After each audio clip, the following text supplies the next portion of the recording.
السلام عليكم ورحمة الله وبركاته. نحمد الله العظيم ونصلي على رسوله الكريم. أما بعد. அன்பான பெரியோர்களே, அல்லாஹ்வின் கிருபையால் ஃபஜ்ருடைய தொழுகையை தொழுதுவிட்டு குர்ஆனின் விளக்கங்களை அறிந்து கொள்ள அமர்ந்திருக்கிறோம். ரப்புல் ஆலமீன் நம்முடைய எல்லா அமல்களையும் பரிபூர்ணமாக கபூல் செய்வானாக. ஆமீன். கைரு பரக்கத்துகள் நிறைந்த நாளாக, கெட்ட முடிவுகளை விட்டும் முசீபத்துகளை விட்டும் உலகத்தின் ஆபத்துகளை விட்டும் அல்லாஹுவின் படைப்புகளின் தீங்குகளை விட்டும் பாதுகாப்பு பெற்ற நாளாக அல்லாஹ் இந்த நாளை நமக்கு அமைத்து தருவானாக. ஆமீன். அருமையான ஜமாத்தார்களே, நேற்றைய தினம் அபஸ வதவல்லா என்கிற சூறாவில் 10 வசனங்கள் வரைக்கும் நாம் அறிந்திருக்கிறோம். தொடர்ந்து அல்லாஹ் அந்த சூறாவில் இந்த குர்ஆனை பற்றியும் மனிதன் எப்படி படைக்கப்பட்டான், அல்லாஹ் மனிதனை எப்படி படைத்தான், மனிதனுடைய உணவு வகைகளை அல்லாஹ் எப்படி படைத்தான் என்பதையும், கியாமத் நாளில் மனிதனுடைய நிலைமை எப்படி இருக்கும் என்பதையும் இந்த சூறாவிலே அல்லாஹ் சொல்கிறான். கல்லா இன்னஹா தல்கிரா, நிச்சயமாக இந்த குர்ஆன் நல் உபதேசமாக இருக்கிறது. ஃபமன் ஷாஅ ذكرா, யார் இந்த உபதேசத்தை பெற நாடுகிறார்களோ அவர்களுக்கு இது உபதேசம்.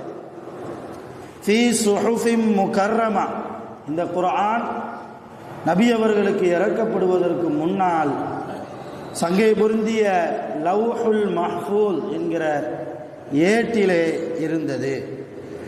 மர்ஃபூஅத்தின் முத்தஹரா, அந்த லவ்ஹுல் மஹ்ஃபூல் என்கிற பலகை ஏடு என்பது பரிசுத்தமான பலகையாகும், உயர்த்தப்பட்ட பலகையாகும். பிஐதி சஃபரா, அந்த லவ்ஹுல் மஹ்ஃபூல் என்கிற பலகையில் எழுதுபவர்களெல்லாம் எழுதுகோலை வைத்து அல்லாஹ் சொன்னதை எழுதினார்கள். அவர்கள் யார்? கிராமின் பரரா, அவர்கள் சங்கையானவர்கள், நல்லவர்கள் என்று அல்லாஹ் குர்ஆனை பற்றி பேசுகிறார். குர்ஆன் என்பது அடிக்கடி நான் சொல்வதுண்டு, முஸ்லிம்களுக்கு மாத்திரம் சொந்தமானதல்ல. முஸ்லிம்கள் அல்லாத உலகத்தில் படைக்கப்பட்ட மனிதர்களாக இருக்கக்கூடிய எல்லோருக்குமே சொந்தம் குர்ஆன். இதை முஸ்லிம் அல்லாத மதத்தவர்களும் படிக்கலாம், தாராளமாக படிக்கலாம். இதில் உள்ள உபதேசங்களை எடுத்துக்கொள்ளலாம். இன்னும் சொல்ல போனால் எல்லோரும் இந்த குர்ஆனுடைய உபதேசத்தை எடுத்து நடக்க வேண்டும் என்றுதான் அல்லாஹ் ஆசைப்படுகிறார். அப்படிப்பட்ட இந்த நல்லுபதேசம் நிறைந்த இந்த குர்ஆன் எல்லோருக்கும் நல்லுபதேசமாக மாறிவிடாது.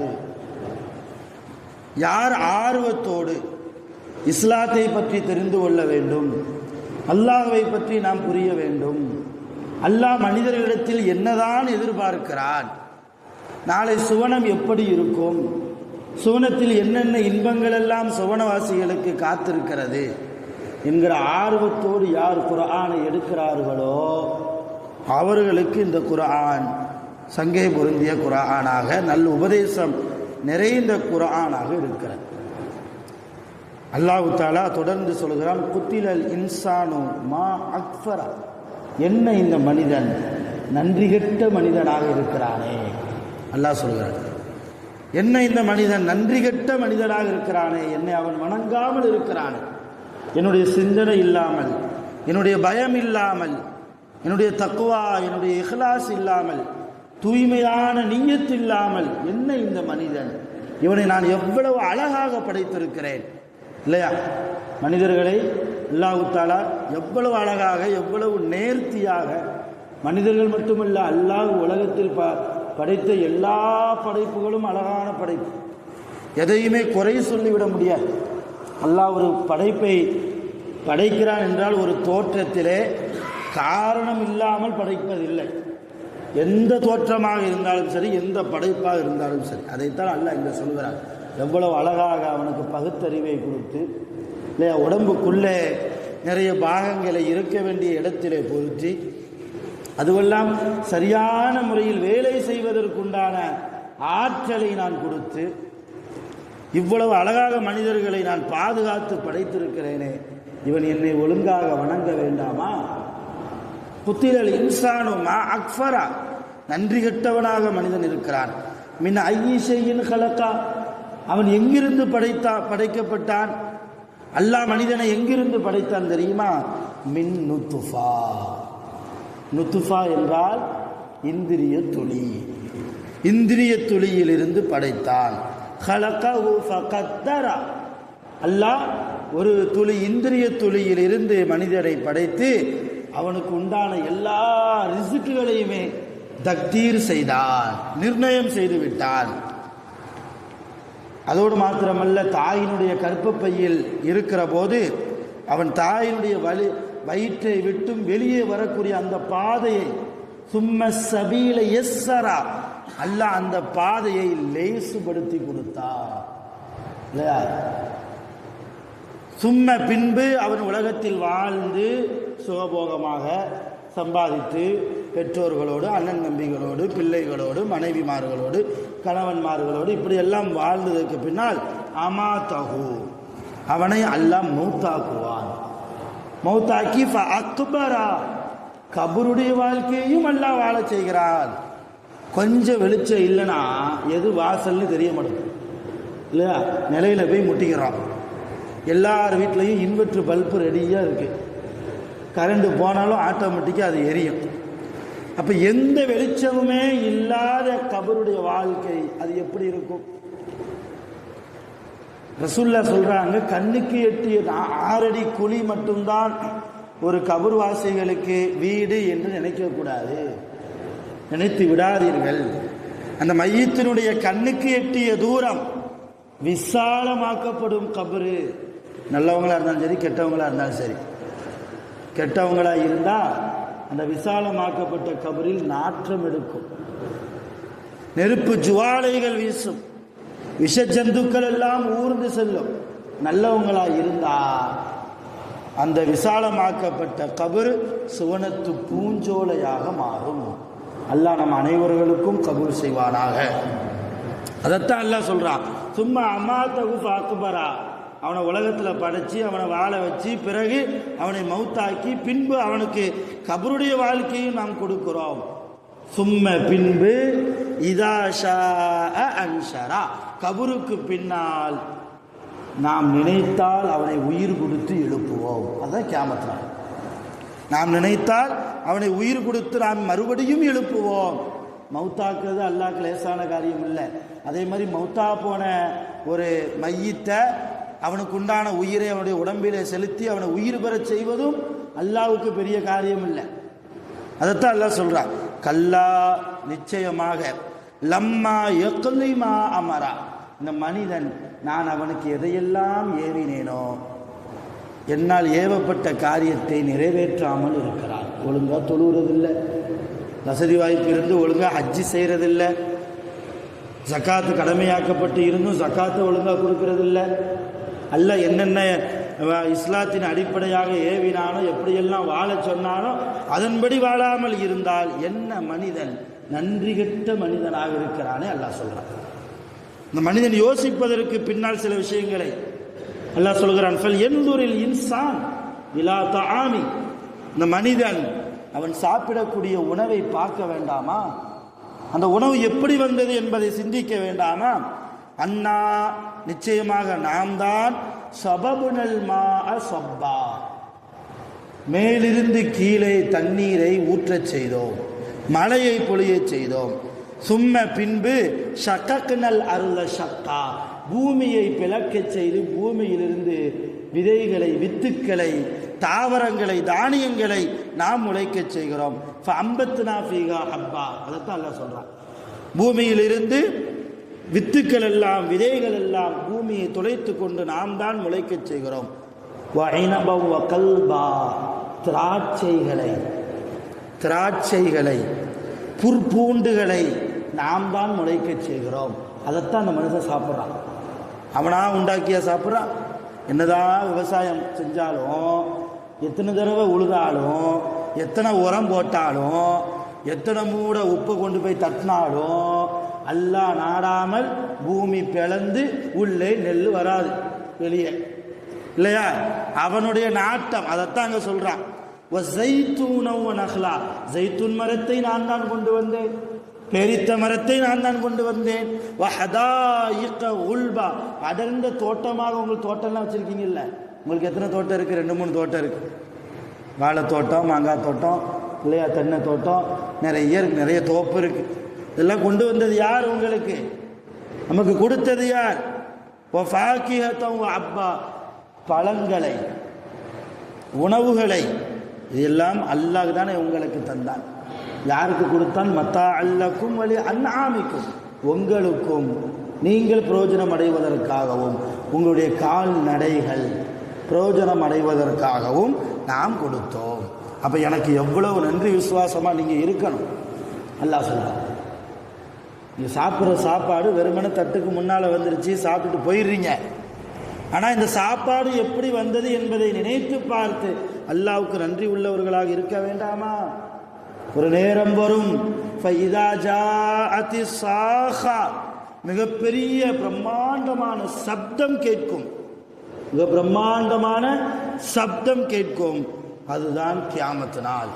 அந்த நாளில் யௌம யஃபிருல் மர்உ மின் அஹி, ஒரு மனிதன் தன் சகோதரனை விட்டும் விரண்டு ஓடுவான்.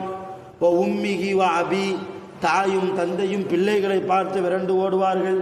வ சாஹிபத்திஹி வ பனி, மனைவியை பார்த்து கணவன் ஓடுவான், பிள்ளைகளை பார்த்து பெற்றோர்கள் ஓடுவார்கள். லிகுல்லி இம்ரிஇம் மின்ஹும் யௌமஇதின் ஷஅனு யுக்னி, அந்த நாளில் அவனை பற்றி தான் அவன் யோசித்துக் கொண்டிருப்பான். தாயாவது தகப்பனாவது, பிள்ளையாவது மனைவியாவது, யாரை பற்றி யோசிக்க மாட்டோம். என் நிலைமை என்ன? அதில் அல்லாஹ் சொல்கிறான், அந்த நாளில் உஜூஹு யௌமஇதின் முஸ்ஃபிரா, அந்த நாளில் சில முகங்கள் பிரகாசமாக இருக்கும். அந்த நாளில் சில முகங்கள் பிரகாசமாக இருக்கும். லாஹிகத்தும், அவங்க சிரித்த நிலைமையில் இருப்பாங்க. முஸ்தபிஷிரா, ரொம்ப ஜோதி உள்ள முகமாக அவர்கள் பிரகாசித்து கொண்டு இருப்பார்கள். அப்படிப்பட்ட சில முகங்கள் இருக்கும். இப்போ உஜூஹு யௌமஇதின் அலைஹா கபரா, இன்னும் சில முகங்கள் இருக்கும். அது எப்படிப்பட்ட முகம் தெரியுமா? அவங்க முகத்தில் புழுதி படிந்திருக்கும். தர்ஹகுஹா கத்தரா, ரொம்ப புழுதி படிந்து பார்ப்பதற்கு அசுத்தமான நிலைமையில் அவர்கள் வருவார்கள். அவங்க யார் தெரியுமா? உலாயிக்க உமுல் கஃபரத்துல் ஃபஜரா, அவங்க தான் அல்லாஹ்வை உலகத்தில் நிராகரித்தவர்கள். அல்லாஹ் செய்ய சொன்ன, எப்படி வாழ சொன்னானோ அதன்படி வாழாமல் பாவம் செய்த பாவிகள். இவருடைய முகம் நாளை மறுமையில் கருமை நிறத்தோடு புழுதி படிந்த நிறத்தோடு பார்ப்பதற்கே விகாரமாக அசுத்தமாக அருவருப்பாக இருக்கும் என்கிறான் அல்லாஹ். ஆக நம்முடைய இந்த உலக வாழ்க்கை அருமையானவர்களே, நாளை கியாமத்தில் நம்முடைய முகங்கள் பிரகாசமாக இருக்க வேண்டுமா அல்லது புழுதி படிந்து அசுத்தமாக இருக்க வேண்டுமா என்பதை முடிவு செய்யக்கூடிய ஒரு முடிவை எடுக்கக்கூடிய ஒரு சிந்தனையை அல்லாஹ் நமக்கு தான் கொடுத்துருக்கிறான். நாம் எப்படி வாழணும், அல்லாஹ்வுக்கு பிடித்த மாதிரி ஹலாலை பேணி தக்குவாவோடு வாழ்ந்தால் நாம் நாளை கியாமத்தில் இருக்கிற போது பிரகாசமாக இருப்போம். நம்முடைய முகங்கள் பிரகாசமாக இருக்கும். நிறைய பேரை கவனிச்சிருப்போம், அவங்க வாழும்போது பெருசாக அமல் செஞ்ச மாதிரி நம்ம கண்ணுக்கு தெரியாது. ஏதோ தொழுவாங்க போவாங்க அவ்வளோதான். ஆனால் அவங்க ஜனாசா ஆகிட்டாங்கன்னா சுபஹானல்லாஹ், அவங்க முகத்தை போய் பார்த்தா அவ்வளோ பிரகாசமாக இருக்கும். சில ஜனாசாவுடைய முகத்தை கவனிச்சிருந்தீங்கன்னா தெரியும். சில பேர் சிரித்த நிலையிலேயே மௌத்தாவாங்க, சிரித்த நிலையிலேயே மௌத்தாவாங்க.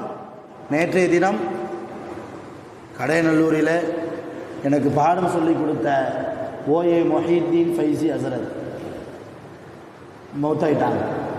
நேற்று காலையில் 5:30 மணிக்கு. அவங்க சொந்த ஊர் திருநெல்வேலி மேலப்பாளையம். திடீர்னு அவர்களுக்கு தலைவலி, அல்லாஹ்வுடைய அழைப்பு வந்தது, மௌத்தாயிட்டாங்க. உங்களுடைய ஜனாசாவை பார்த்தா சுப்ஹானல்லாஹ், சிரித்த நிலைமையோடு அவர்களுடைய ஃபோட்டோக்கள் எல்லாம் ஃபேஸ்புக்குகளிலும் வாட்ஸ்அப்புகளிலும் இன்று நேற்றிலிருந்து பரவி கொண்டிருக்கிறது. பார்க்கிற போது நமக்கெல்லாம் உடம்பில் உள்ள ரோமங்கள் மெய் சிலிர்த்து போகிறது. அவ்வளவு சிரித்த முகத்தோடு அவ்வளவு பிரகாசமாக 38 வருடங்கள் அவர்கள் எப்போ ஓதி முடித்து பட்டம் வாங்கினாங்களோ அதிலிருந்து தான் ஓதிய மதரசாவிலேயே உஸ்தாதாக சேர்ந்து நாங்கள்லாம் அவங்கள செல்லமாக ஹாஜின்னு கூப்பிடுவோம். ஹாஜின்னு கூப்பிட்றது தான் அவங்க விரும்பவும் செய்வாங்க. ஹசரத்துன்னு கூப்பிட்டா என்னை ஹாஜின்னு கூப்பிடல அப்படின்னு சொல்லுவாங்க, உரிமையோடு சொல்லுவாங்க. அவ்வளோ அவங்க பயானில் நகைச்சுவை இருக்கும். நாங்கள் யோசித்து பார்த்தோம், அவங்க ஃபோட்டோவை பார்த்து நான் யோசித்து பார்த்தது அதுதான். அவங்க பயானில் அவ்வளோ நகைச்சுவை இருக்கும். இறுக்கமான முகத்தோடு யாரும் உட்கார மாட்டாங்க, சிரிச்சுக்கிட்டே தான் உட்காருவாங்க. அது மாதிரி எவ்வளோ கஷ்டமான பாடமாக இருந்தாலும் தன்னுடைய நகைச்சுவை திறனால் மாணவர்களையெல்லாம் சிரிக்க வைத்து பாடம் நடத்துவாங்க, புரிய வைப்பாங்க. அந்த அளவு மற்றவர்களை சிரிக்க வைத்து அழகு பார்த்த எங்களுடைய கல்வி தந்தை சிரித்த நிலைமையிலேயே அல்லாஹ் அவர்களை அழைத்து கொண்டார். இதுதான் நல்ல முடிவு என்பது. ஒரு படிப்பினைக்காக சொல்கிறேன். ஹுஸ்னுல் ஹாத்திமா, ரசூல் அதைத்தான் கேட்டாங்க, அல்லாஹ் என் முடிவை அழகான முடிவாக ஆக்கிறேன். எப்படி வாழ்கிறோங்கிறது முக்கியம் இல்லை, இறக்கிற போது மவுத்தாகிற போது நம்முடைய மவுத் 4 பேருக்கு பேசும் பொருளாக இருக்கணும். இப்போ என்ன அழகான ஜனாசா, முகத்தை பார்க்கறதுக்கே எவ்வளவு பிரகாசமாக இருக்கிறது என்று 4 பேர் நம்மளை பற்றி பேசுகிற அளவுக்கு நாம் மௌத்தா போகணும். சில பேர் நல்லா அமல் செய்வாங்க, நல்லா பாதுகாக்கணும் ஆனால் அவங்க மரணிக்கிற போது அவங்க ஜனாசாவை பார்த்தா அவ்வளவு இருளடைந்து போயிருக்கும், முகத்தில் எந்த சீனத்தும் இருக்காது. இது அழகான மௌத்தா. அல்லாஹ் நம் அனைவர்களையும் பாதுகாப்பானாக. அதனால் நாம் கூடுமான வரைக்கும் அல்லாஹ்வை பயந்து வாழ்வோம். வல்ல ரஹ்மான் நம் அனைவர்களுக்கும் குர்ஆனின் படிப்பினைகளின்படி வாழ்வதற்கு அல்லாஹ் அருள் புரிவானாக. ஆகிரு தஅவானா அனில் ஹம்துலில்லாஹி ரப்பில் ஆலமீன். சுப்ஹானல்லாஹி வ பிஹம்திஹி சுப்ஹானல்லாஹி வ பிஹம்திஹி அஷ்ஹது அன் லா இலாஹா இல்லா அன்த அஸ்தக்ஃபிருக வ அத்தூபு இலைக். ஆமீன். சுப்ஹான ரப்பிக ரப்பில் இஸ்ஸத்தி அம்மா யசிஃபூன் வ ஸலாமுன் அலல் முர்ஸலீன் வல்ஹம்துலில்லாஹி ரப்பில் ஆலமீன். ஸல்லல்லாஹு அலா முஹம்மத் ஸல்லல்லாஹு அலைஹி வஸல்லம். ஸல்லல்லாஹு அலா முஹம்மத் ஸல்லல்லாஹு அலைஹி வஸல்லம். ஸல்லல்லாஹு